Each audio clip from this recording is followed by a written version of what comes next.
Hi, Tokwe. How are you doing? How's your day been?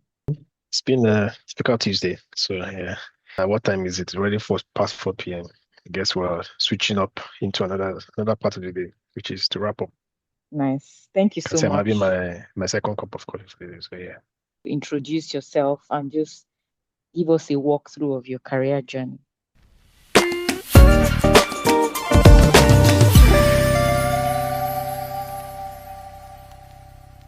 Has been quite an interesting journey.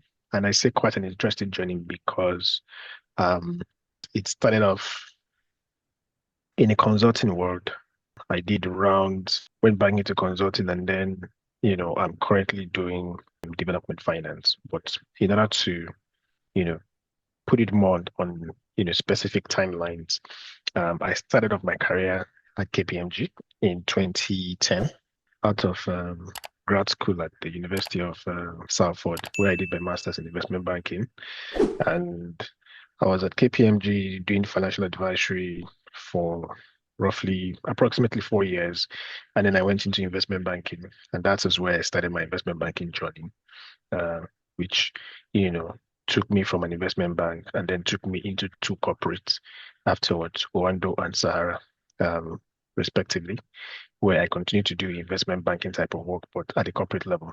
So in the, I was in the corporate finance team at Wando, and then I moved on to set up the corporate finance team at Sahara Group. And from there, I circled back to consulting with a focus on infrastructure advisory, where I moved to EY and worked on a couple of projects at EY in Dublin, in Ireland, uh, advising the government of Ireland on a couple of infrastructure projects. And from there, I moved on to my current role, which is with the African Finance Corporation, where I work in the financial advisory team. So that has been, sort of my career journey in what's like a timeline bit by bit. Awesome. So, what really attracted you? Because all of us graduated from Covenant University from accounting. We all graduated with a BSc in accounting. And for some of us, we thought the ideal path was going to consulting to go and be like an auditor, and then from there Yep. go to industry and go and become like CFO. Whenever I think about my career path, sometimes in fact, it was coming into Microsoft that made me realize that CFO is not necessarily the pinnacle of your finance career. But everybody, most of us thought like it was that straight line journey. But you took a different path. So what informed that? Why did you choose to become an investment banker? Because for me, I would have thought only people who study finance should go that route. So what attracted you to that path? So for me, I think I made it clear myself I think when we were in second or third year in school that I was not going to be an accountant, even though I was studying accounting. So you can imagine while I was in school studying accounting and I sort of giving up on the fact that I'm not going to be a practicing accountant. But I had a sense of what I wanted to do. Maybe I couldn't place a name to it at the time. But I remember very well in the second and third year, um, I used to buy a lot of this business newspaper called Business Standard, I think. That's now become Business Day now. Right. It's a weekly paper I used to buy. So I subscribed to it weekly. And I just used to get fascinated with investment, capital markets, and, you know, a lot of how people raise money, blah, blah, and all that. But I think when we left school, I knew, I didn't want to do accounting. I knew um, I wanted to do finance, but I wasn't sure. Actually, I think maybe my first thought, okay, maybe I'll go and do stockbroking and make a Mhm. lot of money from selling shares and all that. But in my final year, or towards the end of my final year, I read a book called Monkey Business. Monkey Business detailed out the life of investment bankers on Wall Street in the US. And that was the book that essentially helped me to shape my thoughts well as to what Mm. exactly I wanted to do. So it became very clear to me this is what I wanted to do. And that was exactly what informed me, going to do a master's in investment banking because it's like, yeah, that's it. That's the life. Maybe I made a different choice, but yeah, but it was what, shaped my thoughts and helped me to put the first, you know, line in the sand and say, this is what I wanted to do. Yeah, this is, I knew I didn't want to do accounting. I knew I didn't want to do accounting, but I eventually found a book that perfectly described what I really wanted to do. And, Monkey Business is a very interesting book. I would say anyone who wants to do finance or anything, not necessarily investment banking, but fascinated by the world of, investment banking should read.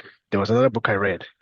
It was the book is about Goldman Sachs, old book about Goldman Sachs. People in early investment bankers in Goldman Sachs now they legalized. But I think Monkey Business actually was the one that shaped my thoughts. So for me, um, it was me, you know, just just making up my mind and saying, knowing fully well within me, that I didn't want to be an accountant. I didn't want to.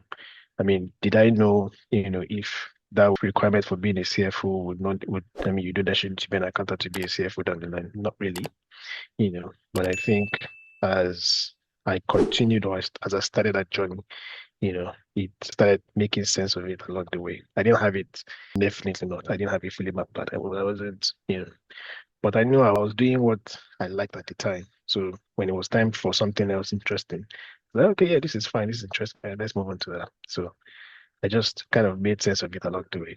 That's amazing. Oh.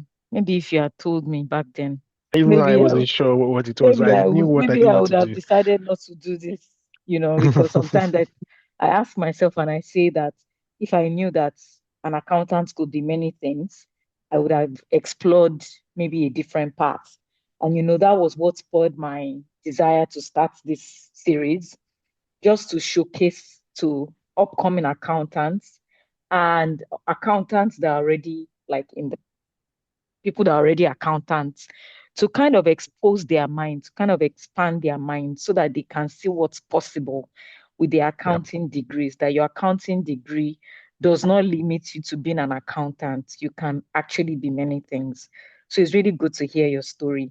So what does your typical day like when you I mean, Mm. my own day is like debit and credit. So take us into your world. What does that look like on a day-to-day basis? So, I mean, to understand what my day looks like, it's just to give a very quick overview as to, what I do currently. So, like I said earlier on, I'm into development finance and I work, on a mandate that essentially, seeks to fund and invest in infrastructure projects across Africa. So it's a Pan-African mandate. And as you can imagine, that mandate includes helping both private sector and public sector clients, to raise and to close, not only to Mm. structure, but also to ensure financial close of infrastructure investment across Africa. Now, that's a very, very, given the climate, given that, this is in Africa where, it's not standardized, it's a very, very tough task. I'm not going to lie. So, what I can say is no 2 days are the same, right? No 2 days are the same. But for the purpose of structure, I would say my day typically starts from as early as maybe 4 or 5 a.m. Wow. The reason is because, I mean, again, this is down to personal choice. Sometimes I like to quickly look up, emails that are filtered into my box from maybe late last night into early in the morning. Again, also you're dealing with clients who probably are in different jurisdictions. Mm. I have clients who are in East Africa that are like 2 hours away. Uh, and by the time I'm waking up at maybe 4, 5 a.m., they already just about getting up their day. And they've sent me an email and they're like, oh, they need something very quickly, right? Or I have clients, who's an African client, but maybe sits in Japan, Mhm. and the only time I can get them on the call is at 8 a.m. Nigerian time, Right. because it's already late time at their own time. Or, I'm working with, lenders from other parts of the world, where, there's time difference. So there are different reasons why, you know, you could essentially require to wake up early. But for me, primarily, is I like to look at the emails a few times, you know, into between last night and into the morning so that I can, if I need to respond to any, I'd respond to that. But then I do that for like 30 minutes, 45 minutes, and then I go on to do my, personal thing, exercise if I need to, um, and then, get ready for work. And on a typical day, you know, work schedule consists of, several calls because you're managing clients. You have certain client deliverables. You're also not just managing clients, but you're also coordinating with lenders, bankers, and other investors or institutional investors on the other end as well. So you are essentially, I mean, my duty is to make the life of my clients very easy. So I essentially interface, between my client and the institutional investors. So I manage that relationship, ensure that the client is well prepared, ensure that what is required for the funding to go through is essentially put in place. And in most cases, maybe 90 to 95% of the cases, the development or the preparation of that delivery is essentially my responsibility. So on a typical day, there's like a lot of calls, presentations that you need to make to clients, and also make those presentations to the investors on the other end as well.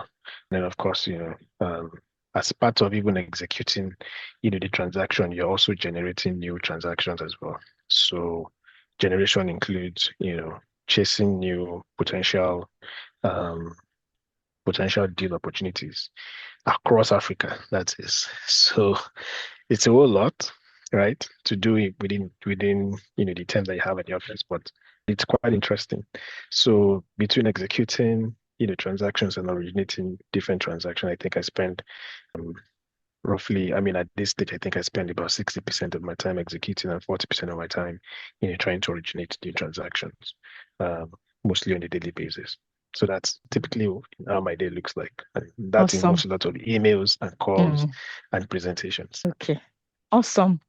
You know, those of us that studied accounting, we felt that once we just get here, we'll just be counting money. Like, but there's a lot that goes in between. Yeah. So, a prospective investment banker, a prospective accountant, or a prospective accounting student, or a prospective accountant who is looking to transition into investment banking is watching this right now.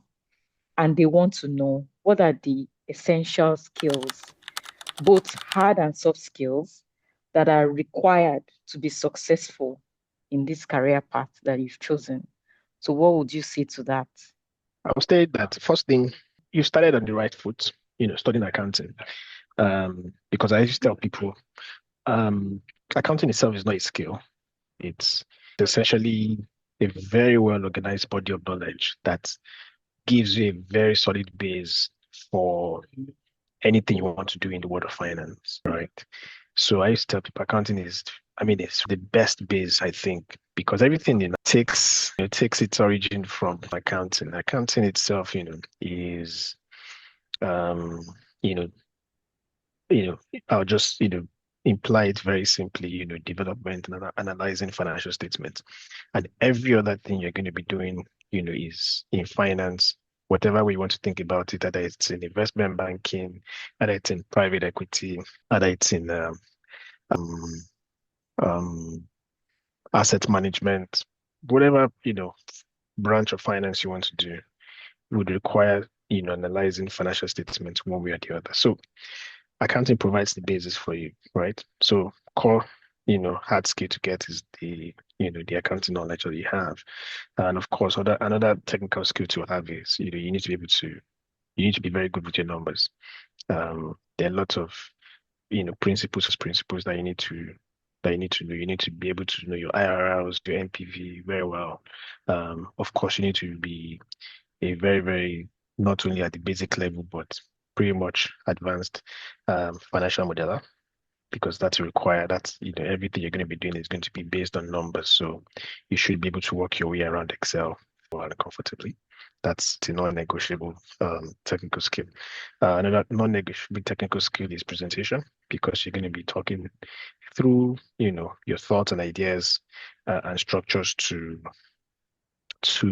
your client and to your investors. So not only just preparing the slides, but also talking through them, because most of the time, what you're essentially selling is a story. You're selling an investment story, whether it is a debt story or an equity story that you're selling, to the other person on the other side, and you're trying to convince them as to why they should put their added money into your project, right? At the end of the day, so um, you're essentially selling. So you should be able to present your ideas on that. On the soft skill side, I would say that um, be a teachable person, right? Um, uh, and give yourself that space and that grace to learn. Resilience is very key. It's a core skill in this in the world of finance because the world of finance is a, I mean, depending on where you are, but regardless, finance is a very fast-moving world, right?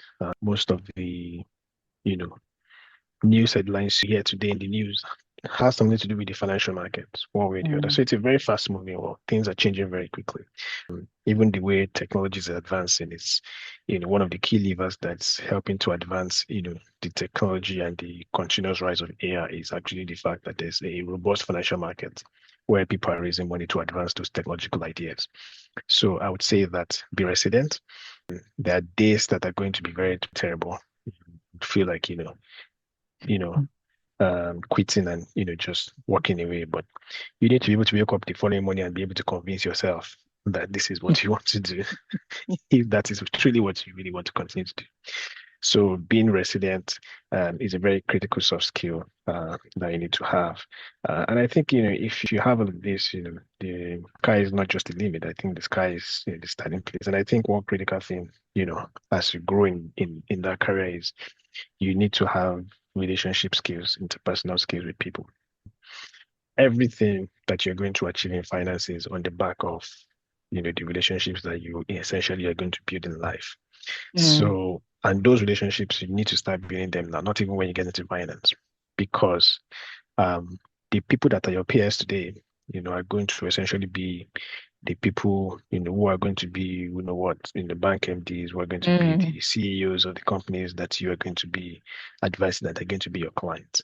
I've seen people, who are at the top of their careers today find it very easy to, you know, close deals or even generate, new transactions just off the back of the relationship they've built over the years, right. right? So networking is very critical. It's not everybody can do it. I mean, regardless of your personality type, whether you are an introvert or an extrovert, you need to be able to engage the person next to you in a meaningful conversation. You Mm, need to be able to um, gain and retain their attention, not just for the moment that you're speaking, but also for afterwards. So you have to be able to follow up on that relationship. So it's not just about, meeting people and saying hi, hello. It's a question of what happened afterwards. What happens right. afterwards? How do you see them, being very critical to, helping you to resolve a situation or achieving your objective. I mean, I'm not saying, using this is different from, just using people. This is talking Mm-hmm, about developing proper relationships with people. Get to know them. What's their birthdays? What's the most important thing to them? What fascinates them? These are the things that keeps you, in people's mind or at the top of people's mind, over right. time. I mean, I can never, overestimate the need for, those kind of skills, in this day and age, especially when you are your mid-level to senior level in finance. It's very critical. Thank you so much, Tope. So, what do you think are some of the misconceptions people have about this career path, like being an investment banker? Well, some of the misconceptions is that people think from the very first day you step in, there's just lots of money doled out to you. It's not going to be easy. Investment banking analysts are not, I mean, in this part of the world, I know are not some of the highest paid investment bankers compared to their counterparts, on Wall Street in New York or maybe in London, right?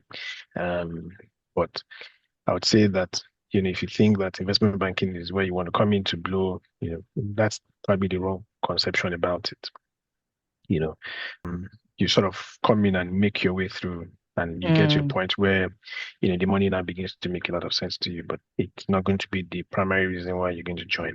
Even in advanced markets in Wall Street where, investment banking analysts earn maybe upward of $100,000, so what, £80,000, or maybe even more.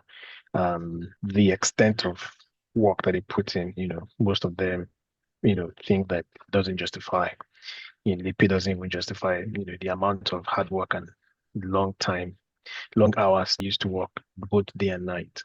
yeah. So I would say that, yes, there's potential to make money, but it's a lot of hard work. It So requires a lot of hard work. That's it's not the just about the money. Yeah, it is a You're lot of going hard to work have to work involved. hard. It's very tedious. What other misconception? I'd say people think that it's quite easy, right? Maybe it's just wear nice suits and just speak English, but it is not. It is not. It is not. It's not that either. It's a lot of hard work that you do, not just within a short period of time. What you see people display in the very good presentations and very nice suits, or the back of it is years and years real hands-on Experience. experience, Right. right? Hands-on experience. They know the numbers even without looking at, you know, even without looking at their financial model. They have a sense of where it is headed. They have a directional sense of where it's headed. And it's not just, it's not just um it's not, looking at numbers. They had it, so they know they understand the patterns. There's nothing surprising or strange to them. Mm, So but that comes with a lot of hard work and self-development, right? mm, I think one last conception I would want to address is that maybe you need to have a finance background, or you need to work in finance, or you need to work in or you need to study finance, or you need to study accounting for you to be a successful finance person. Not really. I know quite a lot of people who are very great investment bankers and they're lawyers. I mm, actually used to tell people that, lawyers, make some of the very best investment bankers from non-finance backgrounds, because there's an intersection between investment banking and law. So especially, if you are doing large transactions, and you are, advising your clients with a legal agreement involved. So I would say, yeah, not necessarily, but it's a nice to have. But there are ways to catch up. There are courses offered online that can essentially take you through the basics of what you require to excel in finance. What still, you could, if you are depending on your age, you could to business school and essentially use that as a way to pivot into very good finance, point. right? Regardless of your background, business school is a leveler, gives you the time to focus on what's really important, gives you the time to focus on the important knowledge that you need, to go into finance and, and you know, essentially sets the stage for you, and then you can go in and excel in the field. So yeah, Thank, those are the conceptions I think people do have. But thank you so, so much.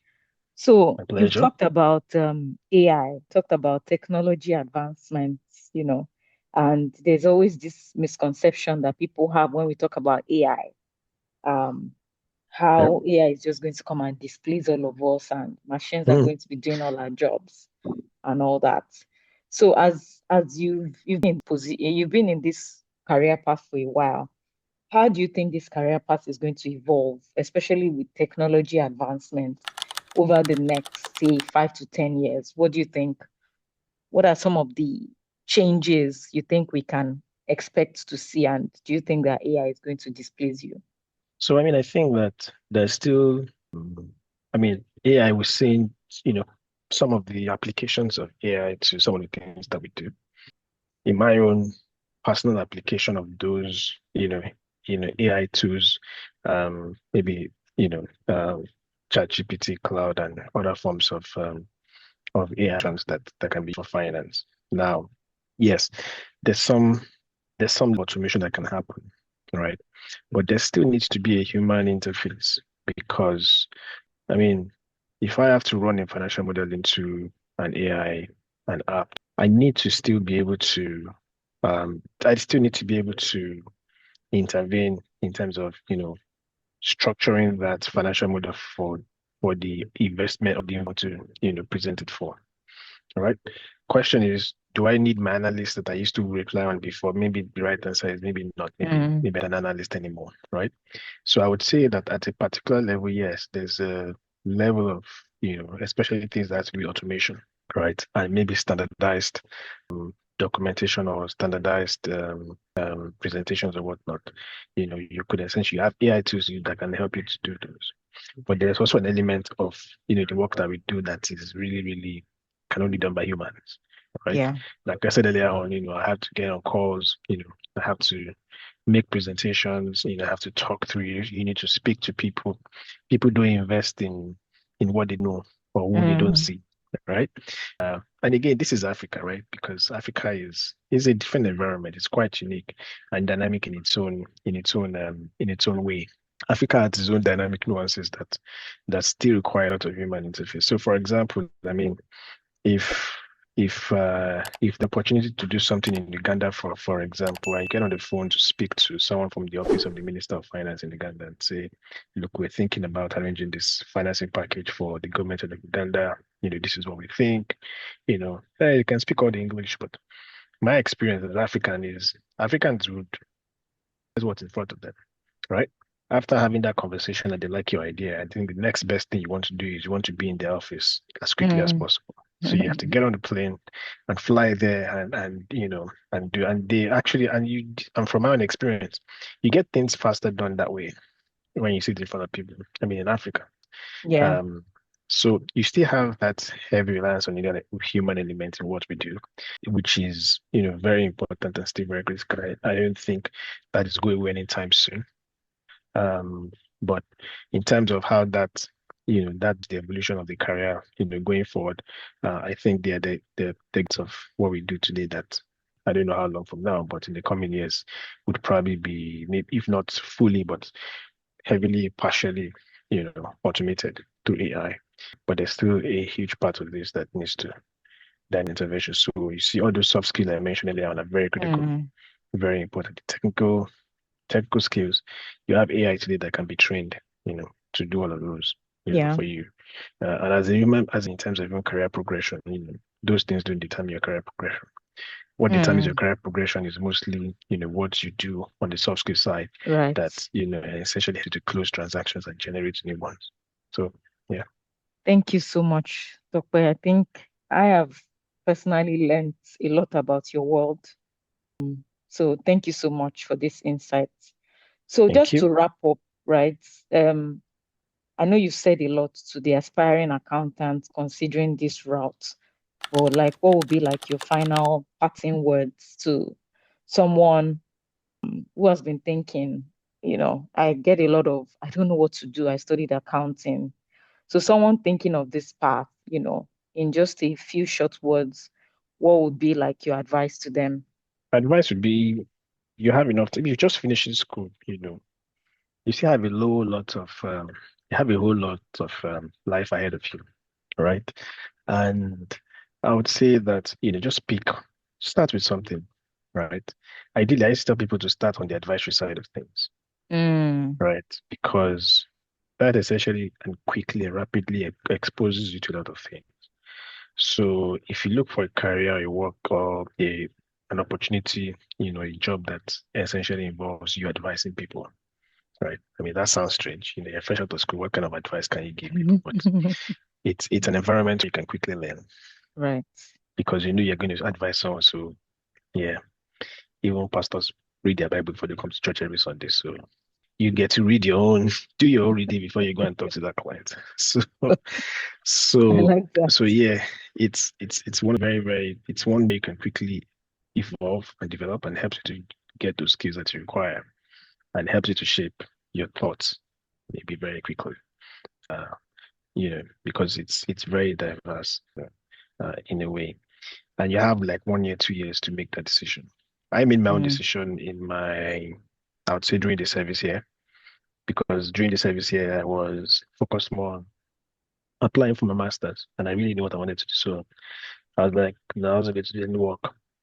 I was going to go and do my master's. So I just focused on that. So I knew I spent that year to shape my thoughts, to also do research on CFA at the time, Chartered Financial mm, Analysis exam. So in fact, I wrote my first exam during so wow. that service year was what I used to shape my thoughts. So I'd say you have 1 year, 2 years to decide what you would to, experiment, do what you want to do, or do what's on your mind. If you're confused, start from somewhere. Just pick up something. But I usually advise you to start on the advisory side. If you're not starting on the Mm, advisory side, maybe consulting.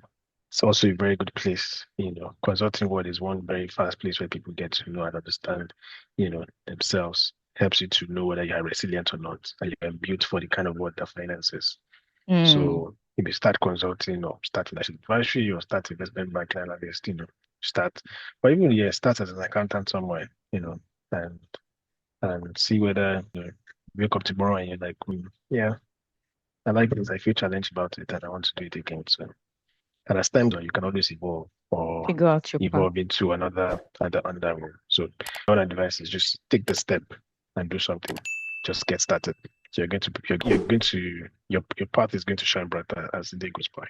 Thank you so much. I know that your day is super busy, so I really appreciate you taking out time No problem. to It's my talk to pleasure. us about this. I'm sure that whoever watches this episode would definitely learn a thing or two. So I am going to have your LinkedIn bio in the description in case you get a flood of come and advise me, come and mentor me. I'm just giving you heads up now No because problem. yeah, people are going to reach out to you when they watch this episode. Again, thank you so much for coming on this episode and telling us more about your own path within the accounting finance world. Um, I will speak to you on the WhatsApp uh, and Thank you. ask you if I, as an Agbalagba, if I decide to move No, into no, no. investment bank, what's the hope But for me? I, And we I, can I talk I about really it. thank you for this platform you've created for helping upcoming and younger, accounting slash finance folks, Mm. to help them make sense of them. I mean, when very young in our career, I'm not sure we had the opportunity, we had people, to, create this platform for us to understand. But I think, as time goes on, things get better. Career access and career guidance just needs to get better for the generation that comes after. So I mean, this is a very fantastic opportunity. This very, very great platform. Kudos to you for putting this together and very well to you. Thank you, Top. Thank you so much. Let me allow you enjoy the rest of your day because I know that you Thank you. probably still have a lot of work on your table. I will see you on the other side. Sure, definitely. Bye. All right. Bye.